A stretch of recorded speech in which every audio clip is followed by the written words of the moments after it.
Vale, entonces yo soy Javier Díaz, soy parte del equipo de servicios profesionales del área de seguridad, de la práctica de seguridad, y voy a estar acompañándolos hoy con el tema de protección de datos. Entonces, hoy vamos a hablar acerca de la seguridad y la privacidad de los datos en la nube, cómo se manejan estos dos temas en AWS. Vamos a ver un poco lo que es cifrado en tránsito, cifrado en reposo, seguridad y privacidad en Amazon S3, cuáles son las ventajas de utilizar Amazon S3 para lo que es seguridad y privacidad. Vamos también a ver las ventajas que tiene de usar Amazon Macie para el descubrimiento y clasificación de datos y vamos a hacer una breve charla de qué es Wickr y para qué sirve AWS Wickr y para qué sirve. Entonces, el primer tema importante en relación a protección de datos es la propiedad de los mismos, ¿vale? Entonces, los datos siempre van a ser si los datos siempre van a ser propiedad de los clientes, de ustedes como clientes, y son ustedes los que van a decidir qué hacer con ellos, dónde lo van a cargar, qué tipo de controles van a generar, qué tipo de trazabilidad y cómo se va a acceder a los mismos. Pero, dicho esto, AWS siempre tiene muchas facilidades para precisamente controlar el acceso, generar temas de mínimo privilegio, generar también temas de lo que sería accesos específicos solamente a servicios o a personas que se necesitan y también tienen muchas opciones de trazabilidad en los diferentes servicios que tiene de storage AWS. Entonces, aparte, digamos, el cliente es dueño de los datos, pero tiene muchas facilidades utilizando AWS para poder tanto generar controles de acceso, cifrado y demás, y la trazabilidad tanto del acceso como de los mismos controles que están en ellos. En AWS claramente podemos tener dos tipos de cifrado, en reposo y en tránsito. Hay diferentes funcionalidades, unas por default, otras hay que activarlas específicamente en los diferentes servicios. Al igual que en tránsito, tenemos unos controles heredados de la infraestructura global de AWS y otros que es importante activarlos como parte de nuestra estrategia de seguridad y como parte de la mitigación de posibles riesgos que podamos tener identificados. En el caso de la parte en reposo, pues podemos habilitar el cifrado, lo que les decía, tanto a nivel default o activar específicamente on demand dependiendo del servicio. Y podemos elegir también el tipo de llave, que más adelante vamos a andar en esto. Podemos elegir el tipo de llave y las condiciones específicas que requieran para la llave. Para la parte de cifrado en tránsito, las conexiones son compatibles con diferentes tipos de cifrado de canal, como con certificados SSL, TLS, y tenemos también servicios que nos permiten llegar esas capacidades a los diferentes workloads que nosotros vayamos necesitando. Tenemos diferentes servicios de almacenamiento de las llaves de cifrado. El primero pues es AWS KMS, Key Management Service, que es un servicio basado en APIs, que tiene por detrás un módulo HCM que es compartido. Ahorita vamos a ahondar un poco en eso. Y es un servicio gestionado que nos permite nos permite administrar las llaves, crearlas, rotarlas, en este caso pues eliminarlas, aunque la eliminación va con ciertas condiciones de tiempo, pero nos permite generar toda esa parte de gestión de llaves. AWS Cloud HCM es un servicio específico que ya sería un módulo HCM especial para el cliente que los active y la mayor parte de este servicio se utiliza es cuando hay requerimientos normativos muy específicos que requieren un módulo específico solamente para el manejo de llaves de alguna de las aplicaciones. Pero lo importante es saber que en AWS existe esa opción. Perdón. También tenemos AWS Payment Cryptography, vamos a andar un poco en ellos. Es un servicio que nos habilita muchas funcionalidades para todo lo que son transacciones financieras y tareas financieras, tareas a nivel de transacciones. HCM On-Prem, se pueden almacenar las llaves en un HCM On-Prem de ustedes como clientes y se pueden exportar a AWS KMS. Y también tenemos diferentes opciones en AWS Marketplace que pues, nos permiten generar este tipo de gestión y almacenamiento de llaves. El cifrado en reposo Pues es compatible, en este caso el servicio de AWS KMS es compatible con los servicios de de storage que tenemos en AWS. Podemos tener volúmenes encriptados en donde todo el disco se cifra, los diferentes archivos que está ahí y también soluciones de marketplace pues, que puedan llegar a estar instaladas dentro de estos volúmenes. Aquí es importante entender que hay opciones específicas para habilitar el cifrado por default dentro de las configuraciones que tenemos de las cuentas. Y en este caso, podemos seleccionar el tipo de llave con el que queremos que se cifre automáticamente un volumen cada vez que sea creado. También hablando de objetos encriptados, no, tenemos diferentes opciones en el servicio de S3 y podemos tener el cifrado del lado del servidor directamente, que es el que se activa por default en S3. Podemos utilizar también la integración que tenemos con KMS en S3 y podemos también incluso llegar a subir los objetos cifrados dentro de las opciones del cliente. Deme un segundo. Andrea, perdón, qué pena que. Ya, y tenemos la criptografía del lado del cliente, que pues es subir directamente los elementos cifrados y utilizarlos con procesos ya, pues una vez los queramos consumir de los buckets para descifrarlos. También tenemos las bases de datos cifradas, los diferentes motores y tanto a nivel de serverless como pues los provisionados tienen la opción de ser cifrados con llaves de KMS, como motores como SQL, Oracle, MySQL, Postgre y Redshift. Las integraciones de KMS, como les decía, pues son directamente con los servicios. Los servicios podemos seleccionar la llave que nosotros necesitemos, ya sea, ahorita vamos a hablar un poco más de eso, la Manage por AWS o la Manage directamente por el cliente como nosotros. Y como les decía, se guardan o se hace todo el storage en un KM, una HSM multitenant que sirve para diferentes clientes. Esto no quiere decir que los clientes tengan acceso a las diferentes llaves de los otros clientes. Internamente, obviamente, eso está configurado para que cada cliente tenga sus propias llaves dentro del HCM y solamente tenga acceso a ellas. Y además, a través de las Key Policies, podemos seleccionar qué llave puede ser utilizada para cada uno de los servicios y para cada uno de los recursos.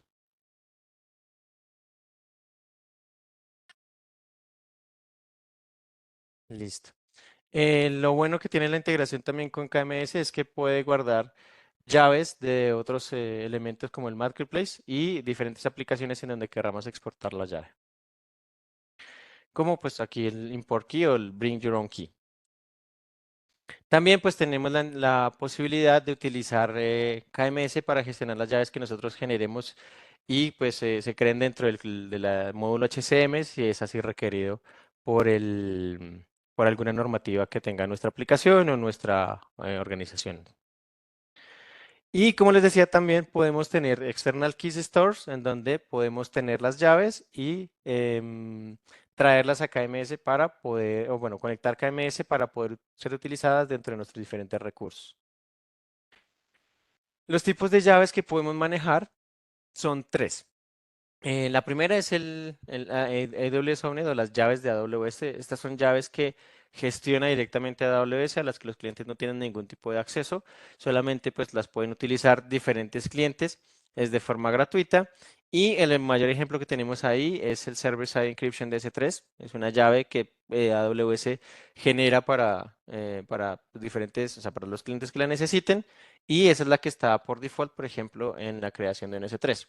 También tenemos AWS Manage, que son llaves que pues están por cuenta, que ya son directamente para cada cliente específico, pero hace una rotación anual, hay un pago específico por uso y el mejor ejemplo es cuando ciframos un S3 con el Server Side Encryption, pero con KMS, no con la opción de S3, sino con KMS y seleccionamos las llaves. Cuando nosotros entramos a la consola de KMS podemos ver las diferentes llaves que están relacionadas para los diferentes servicios que activamos cuando los lleguemos a necesitar. Y también están las Customer Managed Keys, que son llaves privadas, llaves creadas y gestionadas directamente por los clientes, en donde la rotación se puede automatizar, se puede gestionar el tiempo específico de la rotación y el costo pues ya es por llave que se crea más el uso específico que se le da a esa llave y el cliente tiene todo el control sobre las llaves. Las puede deshabilitar, las puede eliminar, las puede dar un control de acceso a través de las key policies, como lo decía anteriormente, mientras que en la Manage y en la ONET no tiene esa opción específica de control de acceso. Eso lo gestiona directamente AWS. Se permite compartir entre cuentas y también da la opción de generar una llave específica que es la multiregión, que también puede ser utilizada en diferentes regiones. Y pues el mejor ejemplo es crear una llave y utilizarla directamente para hacer cifrar no solamente S3, sino cualquier tipo de servicio. Aquí vamos a ver un ejemplo de cómo se crea una llave y las diferentes opciones. En la consola de KMS vamos a crear llaves y tenemos diferentes opciones, simétrica, asimétrica.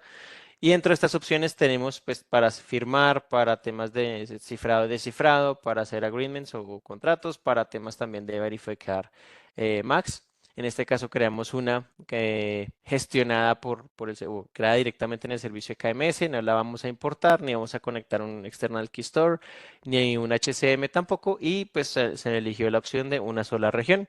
Le damos un alias, que es el alias específico con el que vamos a estar utilizando la llave. Podemos crear incluso permisos sobre ese alias. Y vamos a darle los permisos a los diferentes usuarios. El primer permiso que se da es el de administración, que permite rotar, deshabilitar e incluso, si vieron ahí la opción, de eliminar. Y este segundo permiso que se da es quién los va a utilizar. Entonces, estos permisos de uso solamente van a ser relacionados con, pues, cifrado, descifrado, generar data keys para diferentes servicios, pero no van a poder generar ningún tipo de gestión sobre la llave. Una vez tenemos la llave, en este caso es una Customer Managed Key, la podemos utilizar en cualquiera de los recursos, como por ejemplo acá en un bucket que está cifrado por default con el el Server Side Encryption de S3, que fue la que les decía que era la ONET AWS Key. Y acá vamos a seleccionar la llave que creamos en KMS. Ahorita vamos a ver que en el filtro directamente ponemos S3 y vamos a ver las dos llaves. La Managed Key, que es la de arriba, la AWS Managed Key y la Customer Managed Key, que es la de abajo. Se selecciona en este caso la segunda y pues ya en este caso cambiamos la llave o pasamos a cifrar con una llave gestionada por nosotros. Es muy importante entender que cuando tenemos una llave gestionada por el cliente, pues todo el tema de los riesgos y bueno, de la correcta gestión más bien es muy importante, porque si la llave se le permite eliminarse, pues no vamos a poder tener acceso a los diferentes objetos o diferentes datos que se cifraron con ella. Entonces es muy importante también en cuenta que esa responsabilidad cae toda sobre el cliente, pero con una buena gestión nos permite cumplir cierta normativa específica que nos diga que tenemos que ser los dueños y owners de las keys y tener toda su gestión. En esta última parte del ejemplo, lo que se hizo fue cambiar la llave también a nivel de objeto, que es posible, no solamente a nivel de bucket, sino a nivel de objeto se cambió la llave para que corresponda pues con la llave que se creó.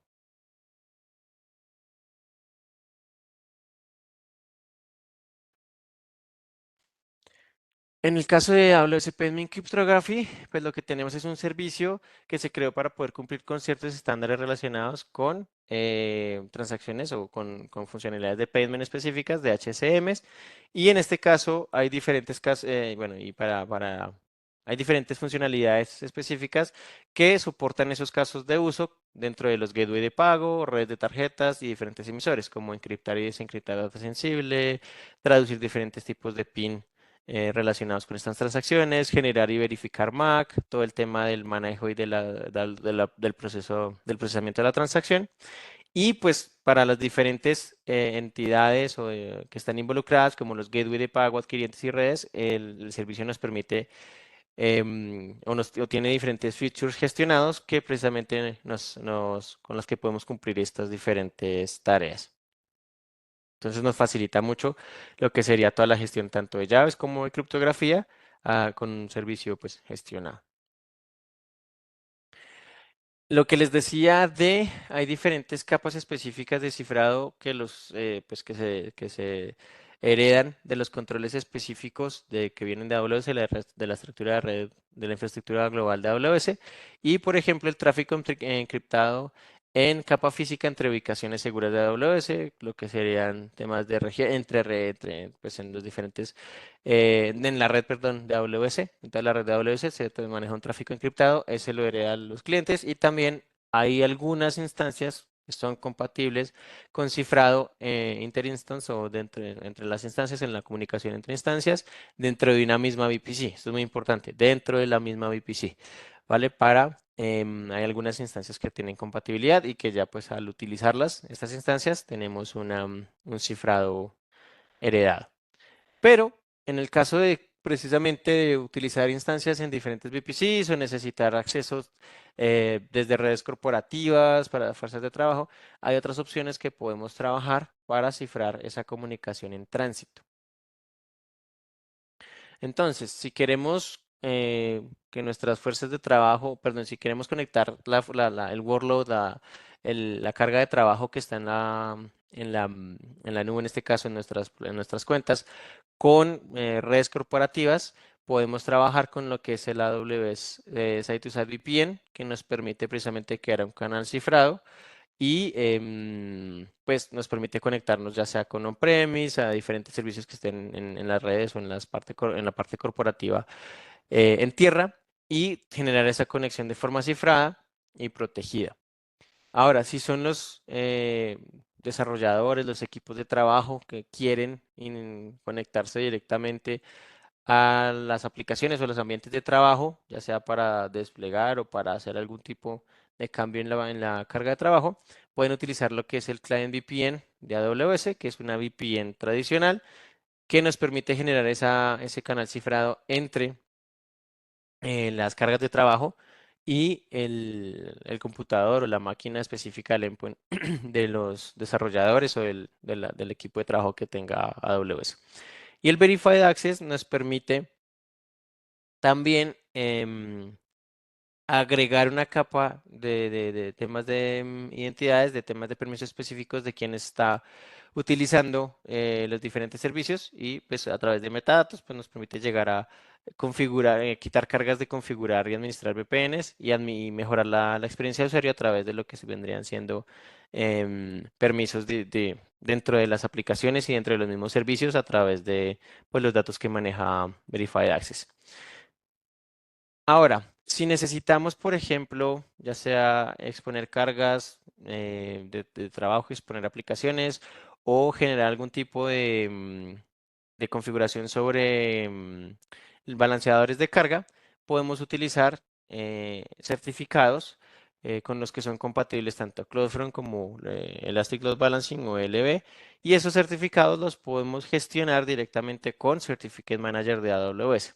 Entonces, em, tanto CloudFront como LB o el load balancing en AWS es compatible con la asignación de certificados para forzar específicamente conexiones HTTPS y esos certificados los podemos gestionar directamente en AWS con un servicio nativo integrado precisamente con estos dos servicios y bueno, con más, pero que podemos utilizar para gestionar lo que vendría siendo las conexiones cifradas hacia nuestros balanceadores o distribuciones de CloudFront. ¿Cómo funciona Certificate Manager? Entonces, Certificate Manager podemos crear, certificados privados o solicitar o exportar o importar certificados públicos.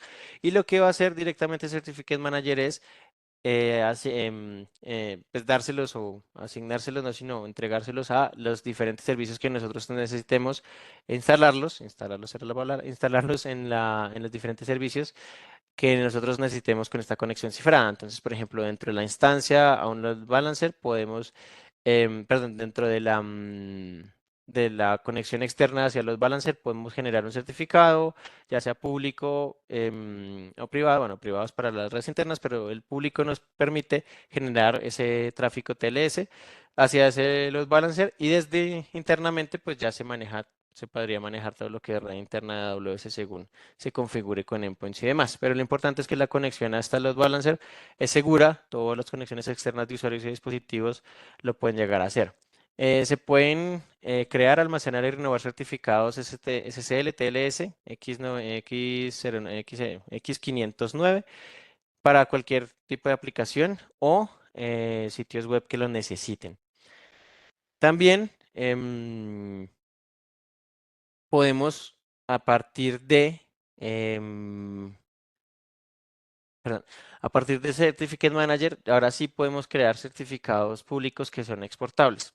Hasta hace un tiempo no se podía, ahora sí, precisamente nos permite Certificate Manager crear los certificados públicos, exportarlos y utilizarlos en diferentes entornos. Es muy importante entender que el certificado se tiene que crear como exportable. Si en el momento de la creación no se pone esta funcionalidad o este check específico, no se va a poder cambiar. Entonces pueden haber certificados que no sean exportables y certificados que sí. Entonces es muy importante tener en cuenta si los queremos poder exportar, ya sea por ejemplo a temas como firewalls, EC2 o diferentes posibilidades o diferentes aplicaciones que lo necesiten al momento de la creación deben sí o sí ponerse como exportable o si no, pues el tipo de certificado no va a poder serlo. ¿Listo? Si no se tiene ese checkcito antes. Certificate Manager también puede crearse una sea privada, que era lo que les mencionaba, con certificados privados específicos internos que sirven para la infraestructura pues de KPI, PKI, perdón, que necesita pues toda la parte de cifrado, por ejemplo, contra los data center corporativos. Entonces, la parte externa la podemos gestionar con certificados privados, públicos y la parte interna la podemos hacer con certificados privados. También se pueden exportar certificados de ACM firmados por AWS para usarlos dentro de su PKI específica que ustedes lleguen a tener. Y se pueden desplegar en servidores, dispositivos de clientes y demás para tener esa conectividad segura.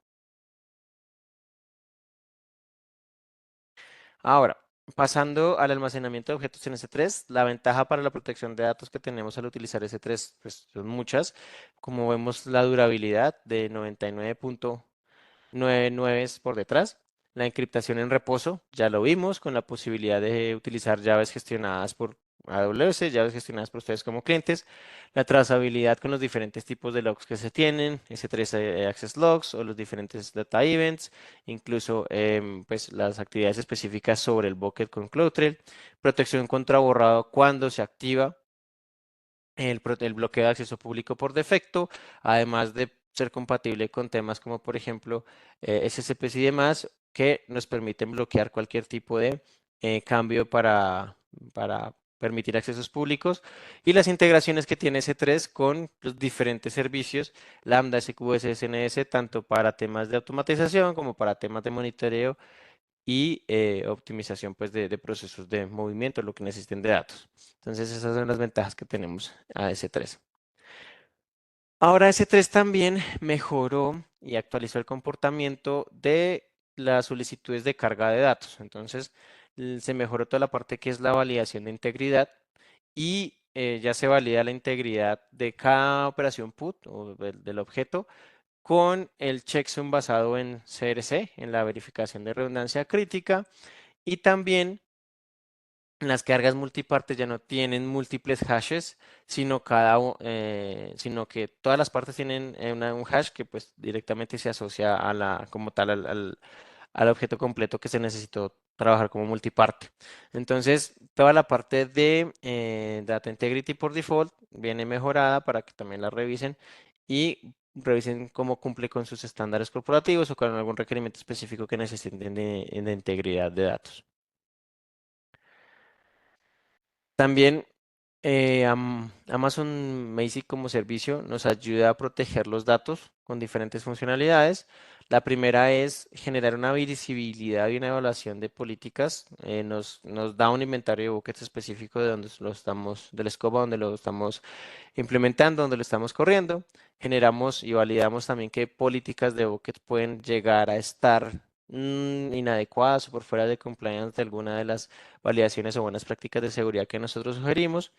Ayuda a descubrir datos sensibles de forma pues automática o algunos trabajos específicos que podemos realizar on demand y nos da un gobierno centralizado de, en este caso, nuestros buckets. Entonces podemos habilitarlo a nivel de organización, podemos generar patrones de detección nosotros mismos como, bueno, ustedes mismos como clientes o pueden utilizar alguno que esté generado por AWS y pues nos da un punto central precisamente para gobernar los datos, tipos de datos y buckets que nosotros tengamos en el scope de nuestra protección.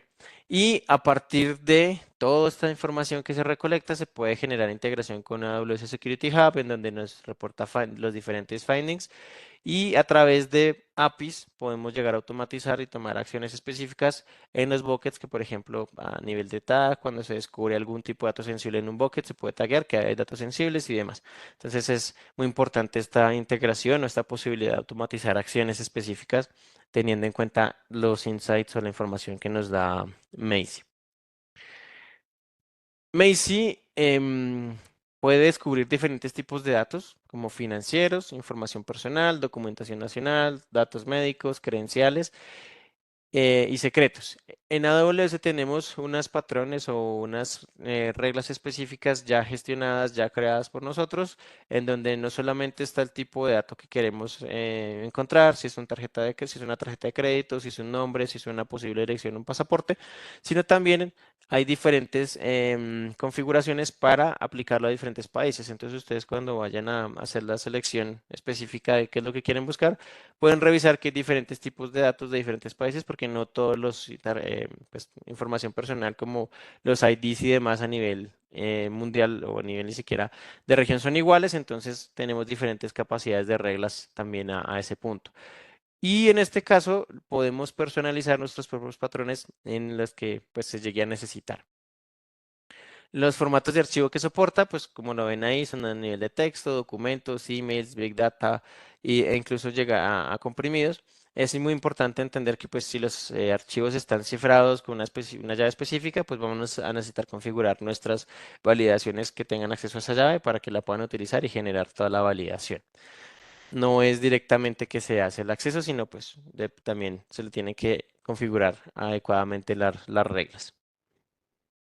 Se tiene dos modos de funcionamiento, el escaneo programado, el descubrimiento automático. En el escaneo programado, pues lo que hace normalmente es generar una frecuencia y nosotros podemos decidir, como clientes, perdón, podemos decidir si queremos que escanee el 100% de los datos o queremos que escanee una muestra específica de un porcentaje, 20, 50, ya como se requiera, pues para estar en compliance con nuestros casos de uso y de seguridad.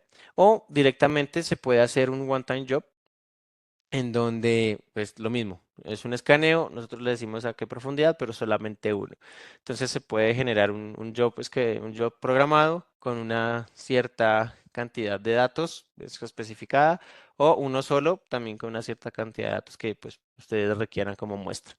Y el descubrimiento automático ya directamente es Macy quien a partir de su motor de inteligencia, pues revisa temas como nombres de archivo, últimas modificaciones, prefijos, nombres de buckets, qué tipo de almacenamiento es, si es intelligent tiering o demás, pues a nivel de bucket, y define una muestra específica para poder comenzar a hacer la validación. Esa muestra es una muestra representativa de lo que pueda llegar a encontrar en ese bucket identificado a partir de su motor de inteligencia y sobre esa muestra es que comienza a buscar los diferentes tipos de datos. En este caso, por ahora Amazon Macy, o en este momento Amazon Macy pues es compatible con la validación de datos directamente en S3 o la búsqueda de datos en S3. Entonces, si se necesitan, por ejemplo, ampliar el scope de identificación de datos sensibles o PII a otros tipos de servicios, como lo puede ser RS en este caso o en el ejemplo, es necesario exportar los datos a S3 y sobre ese S3 hacer el escaneo de datos. Es muy importante que podamos identificar la necesidad de llegar a ese 3 para poder hacerlo con Macy, pero pues los diferentes servicios tienen la capacidad de ser exportados o podemos crear algún workload específico, solución específica que nos ya exportar los datos hacia ese 3 y poder hacer ese escaneo adecuadamente. Acá vamos a ver cómo se ve todo, pues, los diferentes funcionalidades que tiene Macy. Vimos el dashboard. En este caso vemos diferentes reportes. Cada cuadrito es un bucket y pues en el color del cuadrito nos da la sensitividad o la sensitividad no, nos da el nivel de información sensible que puede haber en ese bucket según el reporte y la validación que se hizo, algunos de los objetos específicos que se revisaron y pues específicamente qué es lo que me está detectando como sensible. En la parte de findings, pues podemos ir ya directamente a cada uno de los findings. Como podemos ver, hay información personal, hay diferentes tipos de información que encontró y pues también las evalúa a nivel de qué tipo de información es y las características en este caso que tenga, por ejemplo, la policía del bucket para saber si está o no en compliance o si tienen buen nivel de seguridad, perdón, y lo evalúa dándole un valor. En este caso, estamos revisando un high. Tenemos como en Security Hub y en Garduri la posibilidad de ingresar al finding y ver todos los datos relacionados con el finding. En este caso podemos incluso ver los samples específicos que se encontraron como parte de esa validación y los tipos de información que se encontró. En este caso se encontró números de contacto, fechas de nacimiento, direcciones, bueno, en este caso no son tan direcciones, pero sí por lo menos una localización específica, números de tarjetas de crédito, y ahí podemos ver qué fue lo que encontró. Pues, para varias cosas. Primero, para saber qué es lo que encontró, saber qué tipo de información hay. Y segundo, pues para mirar si alguna es algún tipo de falso positivo por el patrón regex customizado que nosotros le estamos poniendo para validar pues qué fue lo que encontró y si realmente está detectando lo que necesitamos o de pronto necesitamos ajustar el patrón para poder tener una mejor detección. Y finalmente llegamos a AWS Wicker, que es un servicio específico que nos permite cifrar comunicaciones end-to-end con posibilidades para utilizarlo en diferentes dispositivos, ya sea móvil, de escritorio, y esas comunicaciones pueden ser chat, pueden ser voz y pueden ser incluso videollamadas, pero pues es un servicio que nos permite mantener una comunicación cifrada de extremo a extremo con todos los participantes de esa comunicación. No se necesita una VPN directamente, sino que Wicker maneja todo lo que es cifrado y demás pues, de estas comunicaciones. Se puede implementar incluso SAS, autohospedadas, federadas, como se requiera, si no se necesita o si hay algún requerimiento específico que no esté como servicio dentro de AWS directamente, sino que se puede implementar de otras maneras. Admite archivado y protección de privacidad de datos. Y hay algo muy importante y es que eh, toda la comunicación, mensajes y demás queda gestionado por el cliente. Entonces se pueden aplicar políticas de retención y demás, cosa que en las canales de comunicación, digamos, más tradicionales no se puede. Bueno, este tipo de canales de comunicación no se puede, no, o en la mayoría de casos no es tan fácil. Pues, los casos de uso más normales o más comunes son temas de war rooms, comunicaciones sobre información top secret que se esté discutiendo y que pues se necesite este nivel de confidencialidad y de protección de datos.